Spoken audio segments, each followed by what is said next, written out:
नमस्कार, खबरों की खबर में आपका स्वागत है। राहुल गांधी ने वही काम किया जो नहीं करना था। विदेशी मीडिया से बातचीत करते हुए उन्होंने कह दिया कि हिंदुस्तान की सरकार ये टिकने वाली नहीं है, कभी भी मैं इस सरकार को तोड़ दूंगा।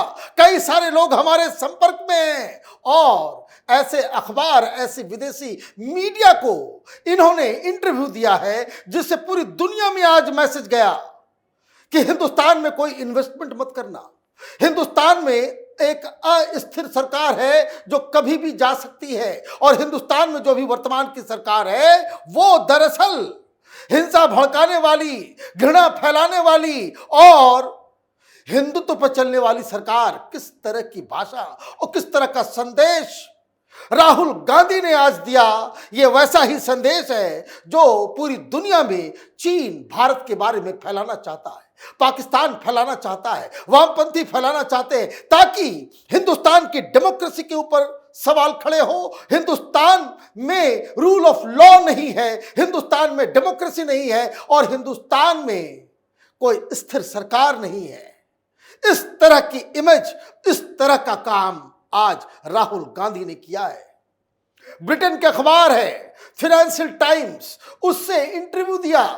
अभी अभी यह खबर आई है और उसकी पूरी डिटेल्स आई है जिसमें यह कोई भी आदमी ये कह सकता है कि फाइनेंशियल टाइम्स इस तरह के अखबार है कि पूरी दुनिया के सीईओज, बड़ी बड़ी कंपनियां जो फाइनेंस और अलग अलग दुनिया भर के देशों में क्या आर्थिक जगत में चल रहा है, ये सारे लोग इसे पढ़ते हैं और सीरियसली सोचते हैं उसके बारे में। और बड़ी बड़ी कंपनियों में जो फैसले लिए जाते हैं इन्हीं इनपुट्स के आधार पे। मतलब राहुल गांधी अभी तक समझ नहीं पाए हैं कि उनका दायित्व क्या है। आप चुनाव हारे हो, आपकी सरकार नहीं बनी है, इसका मतलब यह नहीं कि आप अपने वक्तव्यों से हिंदुस्तान को नुकसान पहुंचाना शुरू कर दो। कोई नहीं आएगा हिंदुस्तान, और यही तो चीन चाहता है और यह काम राहुल गांधी ने बखूबी किया है। क्या कहा गया है, क्या खबर आई है? Congress MP Rahul Gandhi has disclosed in an interview with the financial times UK that people from the Narendra Modi camp are in contact with India bloc, as he asserted that even a minor disturbance may destabilize the National Democratic Alliance (NDA) that has formed a government relying on the regional parties. Claiming great discontent within the Modi government, Rahul Gandhi said that Prime Minister Narendra Modi's government will struggle to survive. In the interview, Rahul Gandhi said, the numbers are such that they are very fragile and the smallest disturbance can drop the government. Basically, one ally has to turn the other way. Rahul Gandhi refused to further elaborate on his claims. अब ये बताइए, ये खुल्लम खुल्ला ऐलान है कि एक बदला, एक इधर पाला बदला नहीं कि सरकार जो है डिस्टेबलाइज हो जाएगी। और उन्होंने ये भी कहा कि कई सारे लोग तो हमारे कांटेक्ट में हैं, मतलब मैं जब चाहूं सरकार को गिरा सकता हूं। This is what it means. भाई कौन संपर्क में है? सरकार फ्रजाइल कैसे है? सरकार को डिस्टेबलाइज करने का प्लान कांग्रेस पार्टी का क्या है, यह तो आपको बताना पड़ेगा। आप विदेशी मीडिया में जाकर, विदेशी अखबारों को आप इस तरह का संदेश देकर क्या साबित करना चाह रहे हैं कि जो पूरी जो इंडिया अलायंस थी, जो 234 सीट पाकर के वो सरकार में आने वाली है। यही तो आप कह रहे हो कि एक इधर उधर हुआ नहीं कि सरकार चली जाएगी। आप पूरी दुनिया को कह रहे हो कि अभी जो रिजल्ट आए हैं, मोदी सरकार कभी भी गिर सकती है। ये जो पॉलिसी लेकर के आए उस पर यकीन मत करना, ये जो योजनाएं बनाए उस पर यकीन मत करना, क्योंकि जब हम आएंगे सब कुछ बदल देंगे। यही तो वो कह रहे हैं, यही तो वो कह रहे हैं। तो ये जो काम राहुल गांधी ने किया है ये हिंदुस्तान के खिलाफ है, या हिंदुस्तान के समर्थन में डेमोक्रेसी को मजबूत करने वाला है, या फिर हिंदुस्तान की सरकार को डिस्टेबलाइज करने वाला, देश की इकोनॉमी को बर्बाद करने वाला ये बयान है। ये आप सोचिए किस तरह के लोग हिंदुस्तान की राजनीति में सक्रिय हैं, इसका सोच के भी दिमाग हिल जाता है कि किस तरीके से आप ये बयान दे रहे हो। ये एनालिसिस आप पहले तो नहीं कर रहे। आपने एक विदेशी मीडिया को ही क्यों चुना? ऐसे तो आपने इंटरव्यू नहीं दिया किसी को, और वो फाइनेंशियल टाइम्स को, कि ताकि हिंदुस्तान में इन्वेस्टमेंट ना आए। आगे और भी बहुत सारी बातें कही उन्होंने। क्या कहा? Gandhi characterise the 2024 election results as a mandate against BJP's divisive politics. Rahul Gandhi said in the Lok Sabha election 2024, the people of India rejected hatred. The BJP used to win elections. The idea that you can spread hatred, you can spread anger, and you can reap benefits of that, the Indian people have rejected it in this election.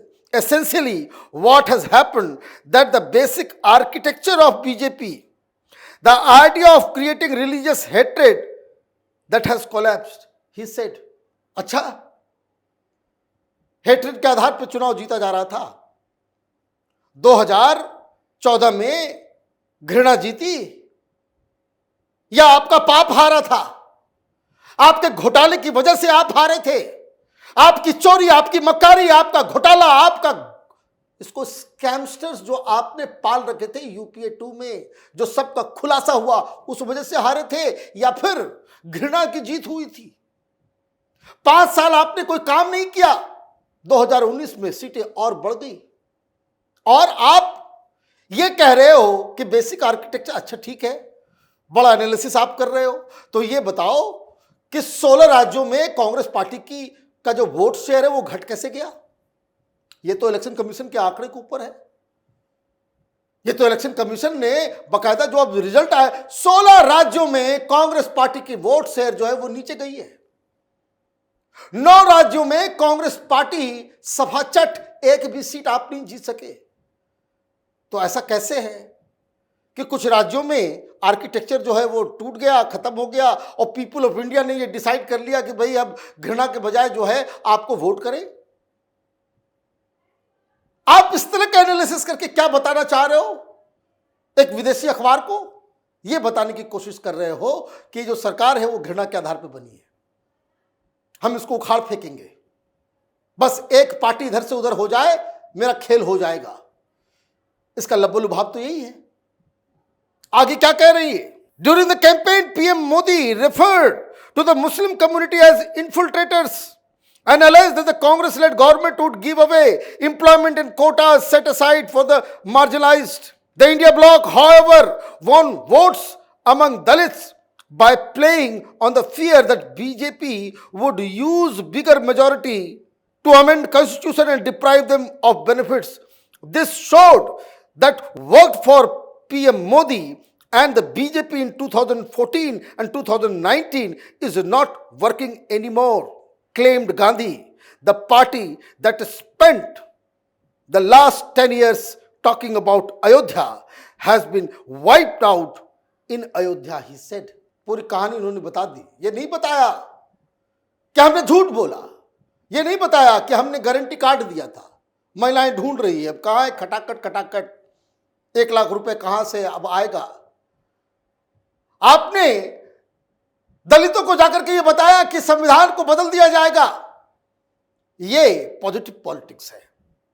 ये आप सत्य हरिश्चंद्र बनकर के ये कह रहे थे भाई 2014 में बहुमत थी, 2019 में बहुमत आई, संविधान बदल दिया गया।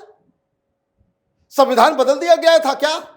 लेकिन आपको झूठ और प्रपंच पर चुनाव जीतना था, और आप वो झूठ और प्रपंच फैला करके भी सारी इंडी गठबंधन एक साथ एकजुट मिलके पूरे देश में गठबंधन बना करके भी आप अकेले बीजेपी की सीटों से ज्यादा नहीं ला सके। This is what happened. NDA सरकार लड़ रही थी, उनके पास आज भी बहुमत है, और ये पता नहीं राहुल गांधी को बेसिक मैथमेटिक्स आता है या नहीं आता है। उन्होंने दावा किया कि एक पार्टी बस इधर से उधर हो जाए तो किसी को भी आप चुन लो। सबसे बड़ी पार्टी तो टीडीपी है, अगर वो भी इधर आ जाएगी फिर भी बहुमत प्रधानमंत्री मोदी के साथ है। ये मैथमेटिक्स करने में ज्यादा, ये चौथी क्लास का बच्चा भी ये मैथमेटिक्स कर लेगा कि 293 में आप 16 हटा दोगे तो कितने बचेंगे। क्या इस तरह की बातें करके आप पूरी दुनिया में हिंदुस्तान के अनस्टेबल गवर्नमेंट के सहारे चल रही है, ये मैसेज देना चाह रहे हो? किसी टीवी वाले को कहीं और अगर आपने बात कही होती तो बात भी ठीक है। चुनाव नतीजे के बाद आपका पहला इंटरव्यू आ रहा है एक विदेशी अखबार में, फाइनेंशियल टाइम्स में, जो इन्वेस्टर्स जिसको बहुत ही सीरियसली लेते हैं। आप हिंदुस्तान के खिलाफ इस तरह का प्रपंच करना बंद करें। यह आपकी मैच्योरिटी है या वेल कैलकुलेटेड मूव है कि आप हिंदुस्तान की इकॉनमी को नुकसान पहुंचाना चाहते हैं, ये तो आप जाने। लेकिन इस तरह की बातें पूरी दुनिया में अगर प्रचलित होगी तो हिंदुस्तान कमजोर होगा। लड़ाई आपकी प्रधानमंत्री मोदी से है तो प्रधानमंत्री मोदी से लड़िए, हिंदुस्तान को नुकसान पहुंचाना बंद कीजिए। आप देखते रहिए कैपिटल टीवी। हमारे वीडियोस को लाइक कीजिए, शेयर कीजिए और हमारे चैनल को सब्सक्राइब कीजिए। धन्यवाद।